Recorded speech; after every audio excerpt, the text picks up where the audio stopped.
The banking software could steal $47 million in under 90 seconds.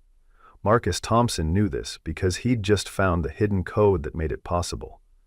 20 colleagues watched as security dragged him out for exposing it. The woman in the corner? She asked one question that morning, a question that proved she already knew what Marcus had discovered. 2 days later, an anonymous email mentioned James Rodriguez, a name that made Marcus's blood run cold. His wife had whispered that name the night before she died. The same woman who watched his humiliation was now offering him a job that paid 3 times his old salary. But here's what nobody saw coming. She didn't just know about the stolen money. She knew exactly who killed Marcus's wife and why. Marcus Thompson's Tuesday morning started like any other, except for the knot in his stomach that had been growing for 3 weeks. At 39, he'd learned to trust his instincts, especially when they screamed that something was fundamentally wrong with the banking software he'd been debugging. The coffee in the Tech Nova break room tasted like burnt disappointment, bitter and over-extracted from sitting too long on the burner. Marcus barely noticed the familiar morning chaos of his Silicon Valley workplace.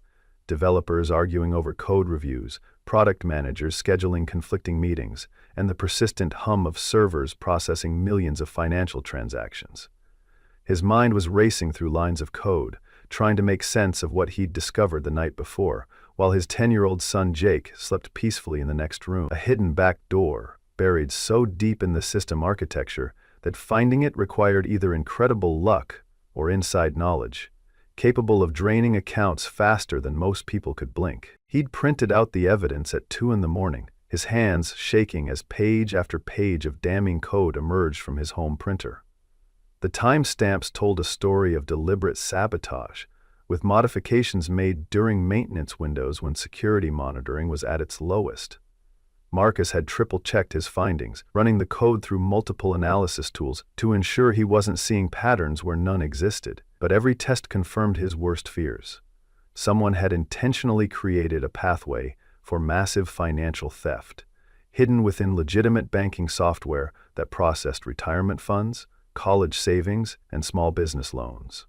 The weight of responsibility pressed down on his shoulders as he realized that millions of families could lose everything if this vulnerability was exploited. Sarah's voice echoed in his memory, reminding him that doing the right thing was never easy, but always necessary. The conference room at Tech Nova buzzed with the usual corporate energy as 20 employees filed in for the quarterly security review.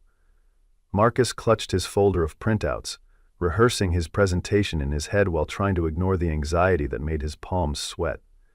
He'd worked at this prestigious Silicon Valley company for 4 years, always feeling like the outsider without the Stanford degree that seemed to be a prerequisite for respect among his colleagues. His self-taught programming skills had earned him a place at the table, but never quite the recognition he craved.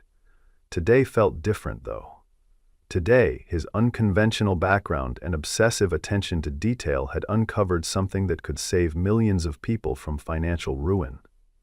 CEO David Chen sat at the head of the polished mahogany table, his expression unreadable behind wire-rimmed glasses that reflected the morning light streaming through floor-to-ceiling windows. The man had built Tech Nova from a garage startup into a billion-dollar corporation.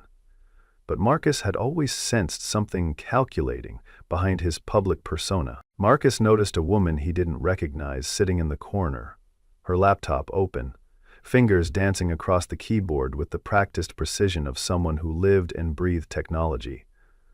She wore a charcoal business suit that suggested authority, her dark hair pulled back in a severe bun that emphasized sharp cheekbones and intelligent eyes. When CEO Chen introduced her, she looked up for the first time, and Marcus felt an unexpected jolt of recognition, though he was certain they'd never met.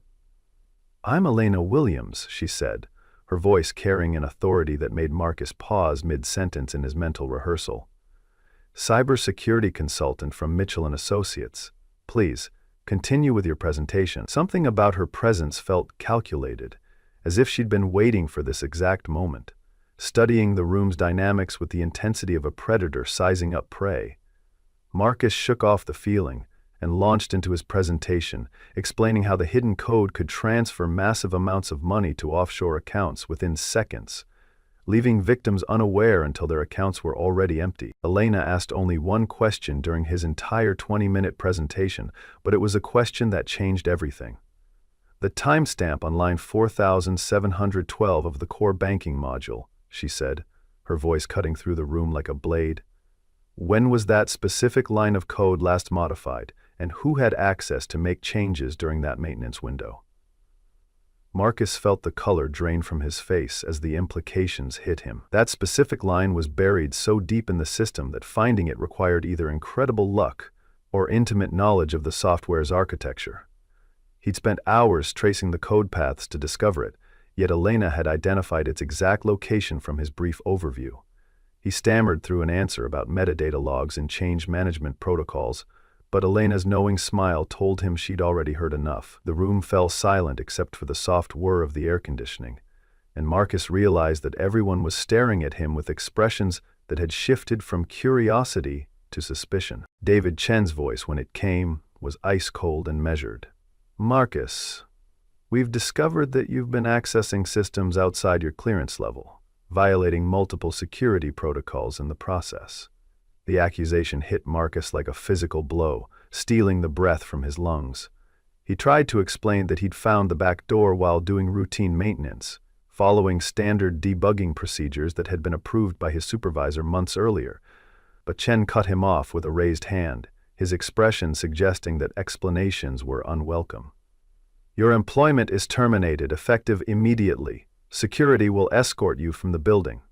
The words echoed in Marcus's ears as two uniformed security guards stepped forward, their faces professionally blank, but their presence unmistakably threatening. 20 pairs of eyes watched as he was forced to pack his desk into a cardboard box. Years of personal items and work achievements reduced to a pathetic collection of coffee-stained notebooks and family photos. His printed evidence was confiscated as company property, leaving him with nothing to prove what he'd discovered. Elena Williams remained seated throughout the humiliating process, her expression unreadable as Marcus was marched through the open office space toward the exit. Colleagues he'd worked with for years avoided eye contact, suddenly finding their computer screens fascinating. The walk to the elevator felt endless, each step echoing in the sudden silence that had fallen over the normally bustling workspace. Marcus caught Elena's eye one final time as the elevator doors began to close, and something in her gaze suggested this wasn't the last he'd see of her. Standing in the parking lot with his pathetic box of personal items, Marcus felt the weight of single parenthood crash down on him like a physical force. Jake was counting on him for everything: rent, food, health insurance, college savings, and now he was unemployed in the most expensive job market in America. The irony wasn't lost on him that he'd been fired for trying to protect people from exactly the kind of financial devastation he now faced. The memory of his wife Sarah's final words haunted him as he drove home through Silicon Valley traffic. "Promise me you'll find the truth about James Rodriguez." He'd never understood what she meant, dismissing it as the confused rambling of someone weakened by aggressive cancer treatments. But hearing that name in Elena's email 2 days later made his skin crawl with recognition and dread. The anonymous message had been brief and cryptic.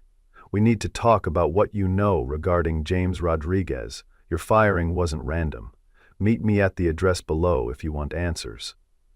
Marcus stared at his phone screen in his empty apartment, wondering if accepting this meeting would be the smartest or stupidest decision of his life. Jake was at school, unaware that their world had just collapsed around them. The refrigerator hummed in the kitchen, a sound that reminded Marcus of all the bills that would soon go unpaid if he couldn't find another job quickly. The address Elena provided led to a modest office building in downtown San Jose, far from Silicon Valley's gleaming towers and venture capital showcases. Cyber Shield Solutions occupied the 3rd floor, its reception area decorated with cutting-edge security awards and photos of smiling employees working on laptops in trendy coffee shops. Marcus had researched the company obsessively for 2 days, finding surprisingly little concrete information for a cybersecurity firm that claimed to serve Fortune 500 clients.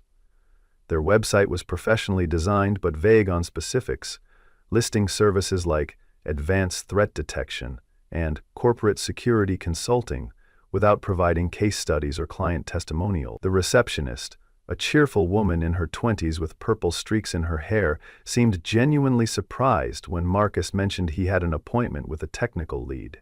She made several phone calls before directing him to a conference room where Elena Williams sat reviewing files, looking nothing like the corporate consultant who'd witnessed his humiliation just 48 hours earlier. Elena's transformation was startling and somehow unsettling.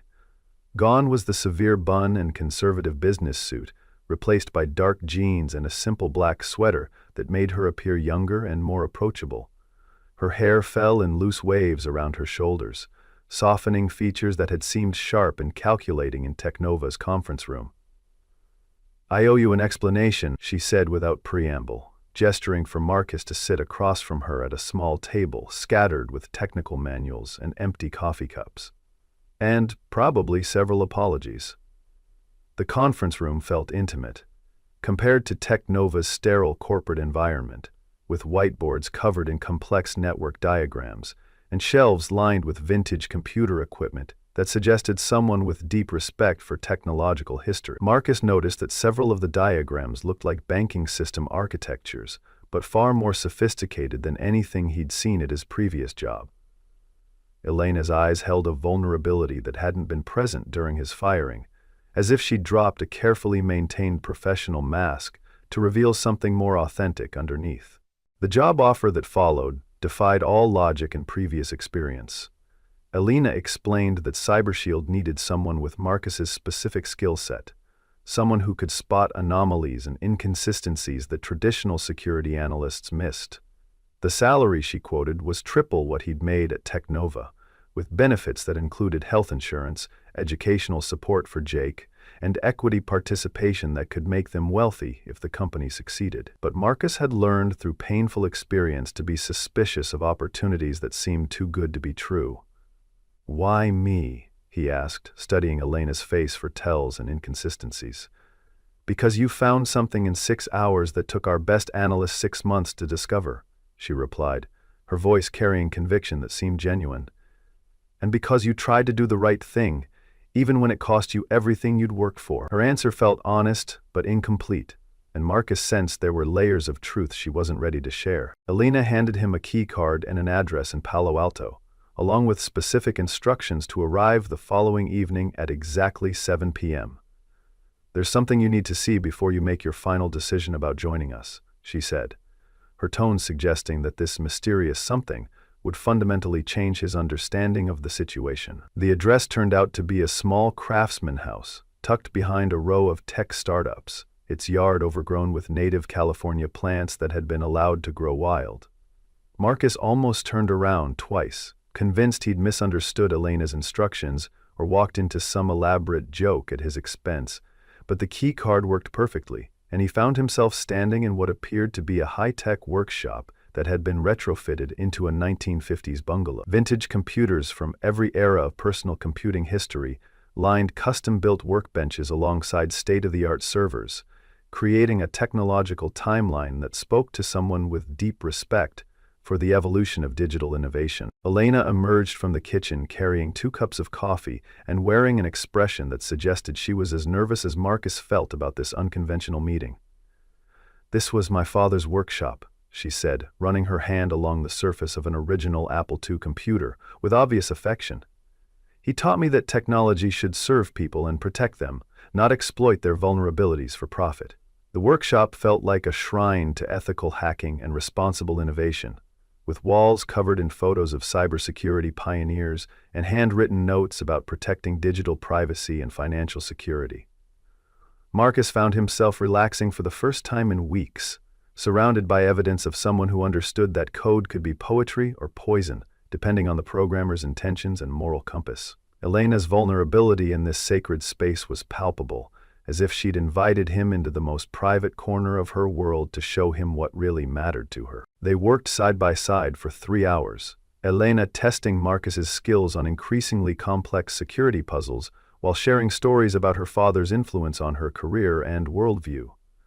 Marcus found himself laughing for the first time since his firing, impressed by Elena's intuitive understanding of systems architecture and her ability to explain complex concepts with elegant simplicity that made difficult problems seem manageable. When she mentioned that she'd been looking for someone with his specific combination of technical skills and moral integrity for over a year, Marcus felt a flutter of something that might have been hope, mixed with professional pride. But it was the way she spoke about her father in past tense, with a grief that mirrored his own loss of Sarah, that made him realize Elena understood the weight of single parenthood and the constant fear of failing the people who depended on you for everything. The evening ended with Elena giving Marcus a sophisticated robot programming kit for Jake, explaining that her father had always believed children should understand technology before it had the chance to shape them in ways they couldn't control. The kit was clearly expensive and educational, designed to teach programming concepts through hands-on building and experimentation. Marcus drove home with more questions than answers, but for the first time in months, he felt like he might be walking toward something meaningful, rather than running from one disaster toward another. Jake's excitement over the robot kit was infectious and genuine, and Marcus found himself thinking that maybe Elena Williams represented a legitimate second chance rather than another disappointment waiting to happen. But as he helped his son build the robot's basic framework late into the night, Marcus couldn't shake the feeling that Elena was holding back something significant about her true intentions and the real nature of her interest in him. Over the following weeks, Marcus threw himself into his new role at CyberShield with an enthusiasm that surprised him and seemed to impress his colleagues. The company's projects were fascinating and varied, ranging from protecting small nonprofits from ransomware attacks to consulting on security protocols for medical device manufacturers who needed to protect patient data. Elena proved to be an exceptional mentor and supervisor, pushing Marcus to think beyond purely technical solutions and consider the human impact of every system they secured or vulnerability they discovered. Her approach to cybersecurity was holistic and deeply ethical, always asking not just whether something could be done, but whether it should be done and who might be harmed by their actions. But it was during their frequent late-night debugging sessions that Marcus began to notice subtle inconsistencies in Elena's background story and casual references that didn't quite add up. Elena's knowledge of legacy banking systems was suspiciously specific and detailed, suggesting hands-on experience that went far beyond what a typical cybersecurity consultant would possess. She occasionally referenced security protocols and system vulnerabilities that hadn't been publicly documented, speaking with the authority of someone who'd been intimately involved in their development or exploitation. When Marcus asked about her previous experience with financial institutions, Elena's answers were carefully vague, mentioning consulting work and research projects, without providing the specific details that usually accompanied legitimate professional experience. Her office was filled with awards and certifications from prestigious security organizations, but the dates on some of them suggested she'd achieved senior-level recognition at an unusually young age. Marcus found himself wondering if Elena Williams was really who she claimed to be, or if her identity was as carefully constructed as the cybersecurity systems she helped design. Marcus's growing suspicions crystallized when he accidentally accessed a server directory that contained detailed files about major corporations he recognized from financial news headlines and business magazines. The files weren't simple consulting reports, but comprehensive intelligence dossiers that included internal communications, financial records, and security assessments that would have required either extensive insider access or sophisticated hacking capabilities to obtain. Elena caught him browsing the files within minutes, appearing at his workstation with an expression that shifted rapidly from surprise to something that looked uncomfortably like fear. "Those are from our consulting contracts," she explained quickly, but Marcus had seen enough to know that CyberShield's client list was far more extensive and influential than any small startup should reasonably possess. The companies in those files represented hundreds of billions of dollars in market capitalization. Yet Elena's firm operated out of a modest office space, with fewer than a dozen visible employees. The mathematics of the situation simply didn't add up, and Marcus began to wonder if his new job was another carefully orchestrated trap rather than the legitimate opportunity it appeared to be. When he discreetly researched CyberShield's corporate structure, he discovered a complex web of holding companies and investment funds that obscured the true source of its funding and ownership. Elena's personal background was similarly opaque, with professional references that checked out, but personal details that seemed carefully scrubbed of anything too specific or verifiable. Marcus found himself caught between gratitude for the job that had saved his family from financial ruin and growing anxiety about the true nature of the organization he'd joined. His instincts, which had served him well throughout his career, were sending increasingly urgent warnings that something fundamental about his situation wasn't what it seemed. The breaking point came when Marcus discovered that Elena had been monitoring his work and personal activities far more closely than any normal supervisor would consider appropriate or legal. Hidden within the company's internal systems, he found comprehensive logs showing that every file he accessed, every line of code he wrote, every website he visited, and even his personal email and text messages were being tracked, analyzed, and stored in databases that seemed designed for intelligence gathering rather than employee management. The sophistication of the surveillance system suggested resources and capabilities that went far beyond what a small cybersecurity firm would need for legitimate business purposes. Confronting Elena in her office the next morning, Marcus demanded an explanation for the intrusive monitoring and the deception he'd uncovered.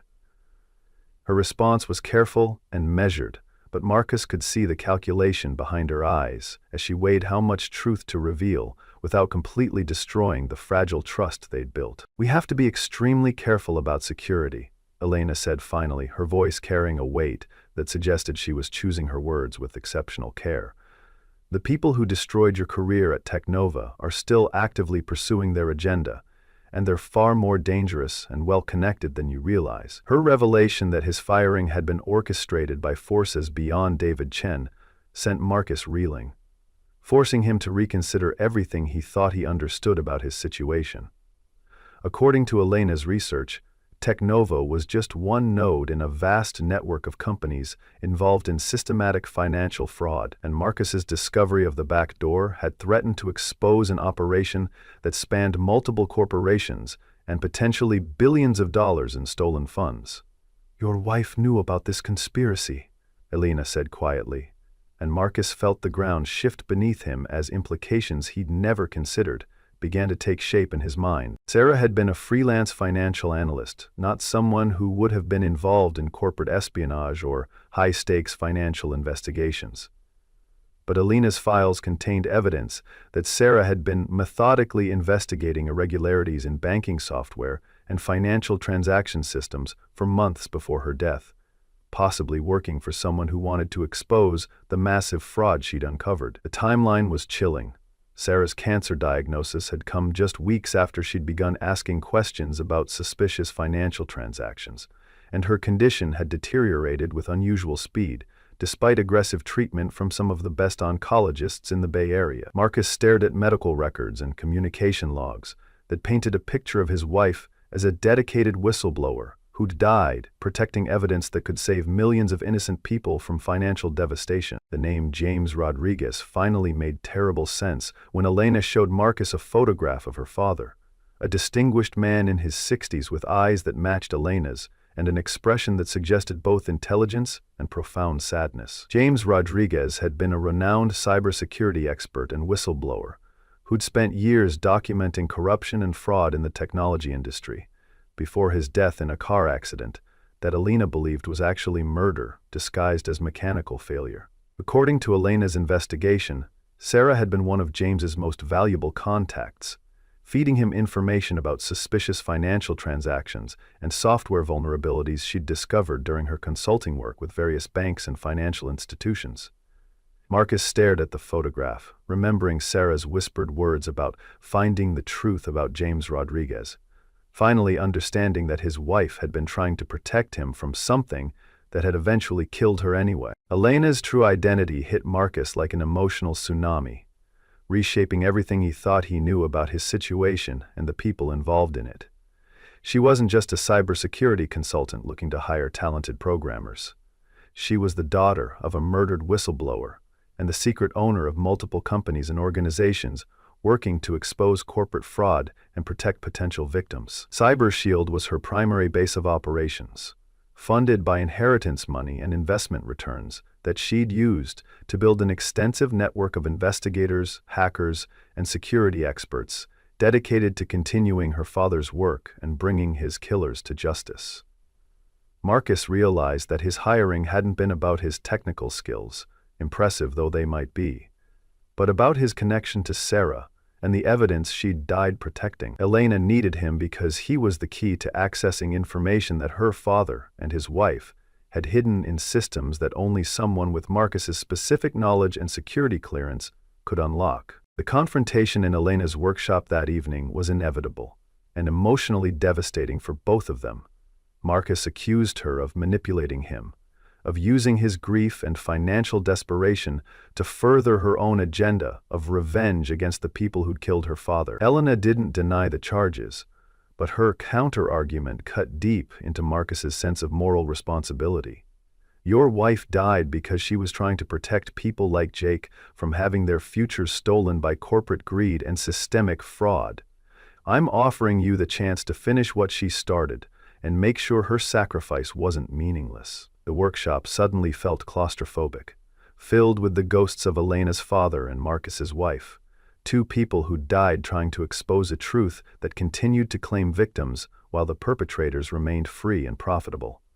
Marcus found himself torn between justified anger at being deceived and grudging admiration for Elena's dedication to justice and her willingness to risk everything to protect innocent people. But Elena's next revelation shattered Marcus's world completely and forced him to confront the possibility that everything he thought he knew about his wife's death was a carefully constructed lie. Sarah's death from cancer hadn't been the result of natural causes or random biological tragedy. It had been deliberately induced through slow poisoning, designed to mimic the symptoms of aggressive terminal illness while avoiding detection by standard medical examination. The medical records Elena showed him contained evidence of rare toxins and chemical compounds that cause cellular damage identical to fast-moving cancer, administered over months through seemingly innocent means to avoid arousing suspicion. Marcus stared at his wife's medical files with new eyes, remembering how quickly her condition had deteriorated and how confused her doctors had seemed by the unusual progression of her illness. Elena's voice was gentle but unwavering as she explained that Sarah had known she was dying and had spent her final weeks hiding evidence in computer systems and encrypted files that only Marcus would know how to access and decode. David Chen's sudden appearance at Marcus's apartment building the next evening proved that Elena's warnings about ongoing danger were not paranoid delusions but accurate assessments of a very real threat. Marcus watched from his bedroom window as his former boss spoke with building security, clearly trying to gain access to the residential areas using some combination of authority and deception. Jake was at school, participating in an after-school robotics program that Elena had quietly arranged and funded, but Marcus realized that his son's safety depended entirely on staying ahead of people who'd already demonstrated their willingness to kill innocent people to protect their secrets. When Elena called to warn him that Chen was likely coming for the evidence Sarah had hidden, Marcus made a decision that terrified him but felt inevitable. He would trust Elena completely and commit himself to exposing the conspiracy, because the alternative was letting his wife's murderers win and potentially putting Jake in mortal danger. The chase that followed felt like something from a Hollywood thriller, with Marcus and Elena moving between safe houses and secure locations while trying to decode the digital breadcrumbs Sarah had left behind. Elena's resources were impressive and somewhat frightening, including a network of safe apartments, encrypted communication systems, and vehicles registered to shell companies that suggested years of careful preparation for exactly this scenario. But it was during their second night on the run, huddled in an anonymous motel room while running decryption algorithms on Sarah's hidden files, that Marcus began to see Elena as more than just his dead wife's contact or his mysterious employer with a hidden agenda. She sang softly to herself while working late into the night, unconscious melodies that revealed someone who found comfort in music during stressful situations. She'd somehow procured Jake's favorite breakfast cereal and comic books for their temporary hideout, small gestures that revealed someone who cared about more than just completing her father's mission of revenge and justice. Marcus's hands shook as he finally accessed the encrypted files Sarah had hidden in a secure server farm outside Sacramento. Using passwords and security protocols that combined their wedding anniversary, Jake's birthday, and obscure references to their first date that no one else could have guessed. The evidence was overwhelming and devastating.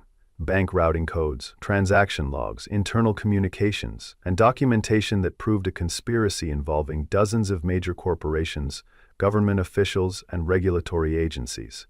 Sarah had died protecting definitive proof that billions of dollars were being systematically siphoned from retirement accounts, college funds, small business loans, and individual savings through sophisticated software backdoors and accounting manipulations. Elena sat beside him as they read through file after file of evidence, her presence both comforting and electric with shared purpose. Marcus realized that somewhere between running for their lives and uncovering his wife's final gift to the world, he'd begun to fall in love with Elena Williams in a way that felt both natural and terrifying. But their moment of triumph was devastatingly short-lived. David Chen's people had somehow tracked them to the server farm, and Marcus watched through security cameras as armed men in tactical gear surrounded the building with military precision. Elena's calm professionalism in the face of immediate physical danger impressed him, but it was her absolute insistence on getting Marcus and Jake to safety before protecting the evidence that made him understand the depth of her commitment to the people she cared about. The escape plan she'd prepared involved splitting up temporarily, with Marcus taking Jake to a secure cabin in the mountains, while Elena stayed behind to upload Sarah's files to every major news outlet, regulatory agency, and law enforcement organization simultaneously, ensuring that the evidence would be impossible to suppress or destroy. Marcus's car accident happened because he was driving too fast on unfamiliar mountain roads, desperate to reach Jake's school before Chen's people realized where he was going and potentially used his son as leverage.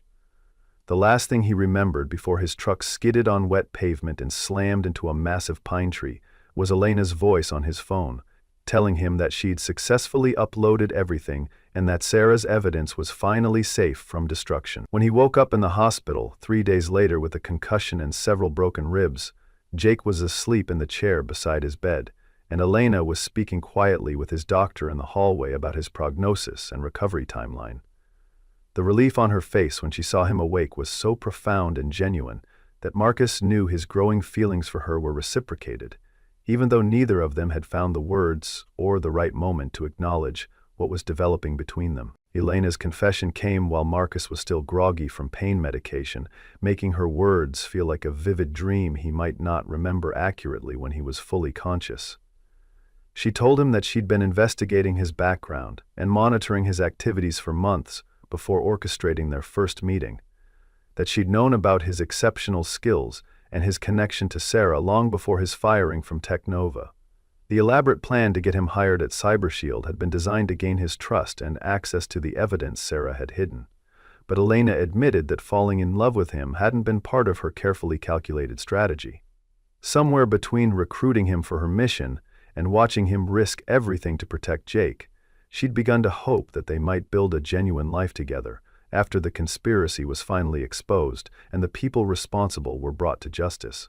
The media explosion that followed Sarah's evidence release exceeded even Elena's most optimistic expectations.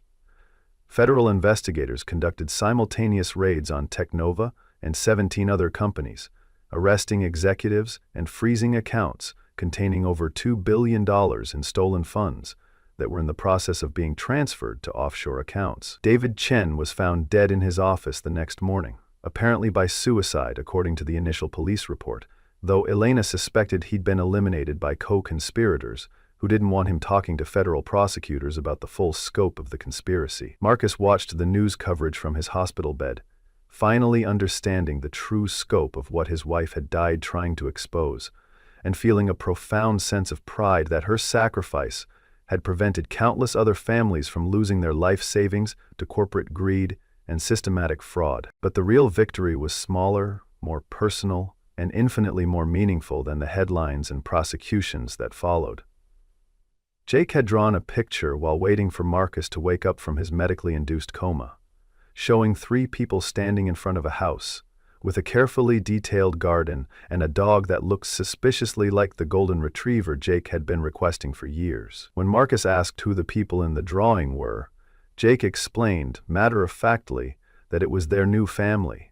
You, me, and Elena. Because she takes care of us now and she makes you smile the way Mom used to. Elena's tears when she saw the drawing made Marcus realize that she'd found something in their makeshift family that her wealth and professional success had never provided. A place where she belonged not because of what she could accomplish or contribute, but simply because of who she was as a person. The wedding 8 months later was small and perfect, held in the garden behind Elena's father's workshop, with Jake serving as both ring-bearer and best man simultaneously. Marcus had worried initially that marrying into Elena's considerable wealth would make him feel like he was somehow betraying Sarah's memory, or taking advantage of tragic circumstances. But Elena's thoughtful insistence on keeping Sarah's photos prominently displayed in their home, and including Sarah's favorite white roses in the wedding bouquet, showed him that love could honor the past while embracing the future. When Elena whispered her vows about protecting the people she loved and continuing to fight for justice together as partners in every sense of the word, Marcus knew with absolute certainty that Sarah would have approved of the remarkable woman who'd finished the work that had cost her life. CyberShield evolved into something neither Marcus nor Elena had originally envisioned: a non-profit organization dedicated to protecting whistleblowers, exposing corporate fraud, and providing cybersecurity services to vulnerable populations who couldn't afford commercial protection. Marcus took over day-to-day operations, while Elena focused on funding, legal strategy, and building relationships with regulatory agencies and law enforcement organizations. Jake, now 11 and increasingly fascinated by computer programming and ethical hacking, often spent afternoons in the workshop Elena had converted into a learning laboratory for children interested in using technology to protect people rather than exploit them. The sophisticated robot Elena had given him during their first meeting sat on a shelf above his desk, a tangible reminder that sometimes the best gifts come from people who understand what you need before you know you need it yourself. On quiet Sunday mornings, Marcus would wake early and watch Elena and Jake working together on coding projects, their heads bent over laptops in concentrated collaboration that reminded him of his own relationship with Sarah. Elena would explain complex programming concepts with the same patience and enthusiasm her father had shown her, while Jake asked probing questions that revealed a mind that might someday carry on the family tradition of using technology to protect ordinary people from those who would exploit their vulnerabilities. In these peaceful moments, Marcus felt Sarah's presence most strongly, as if his first wife was watching over the family that had grown from the seeds of her sacrifice, and approved of the love that had bloomed in the wake of tragedy. The evidence Sarah died protecting continued to bear fruit years after her death, leading to new investigations, reformed regulations, and strengthened protections that made the financial system measurably safer for ordinary people trying to build secure futures for their families. Marcus kept Sarah's photo on his desk at CyberShield, positioned next to more recent pictures of Jake's school plays, family vacations with Elena, and candid moments that captured the quiet happiness they'd built together. Visitors sometimes asked about the woman in the older photograph, and Marcus would explain that she was the whistleblower who'd made their work possible, a hero who'd given everything to protect strangers she'd never meet, from financial predators who saw ordinary people as nothing more than sources of profit to be exploited. Sometimes the people who seem to destroy your life are actually the only ones who can save it, but more often, Marcus had learned, the people who truly save your life are the ones who help you understand that destruction was never the end of your story, just the painful but necessary beginning of a better, more meaningful chapter that you never could have written on your own.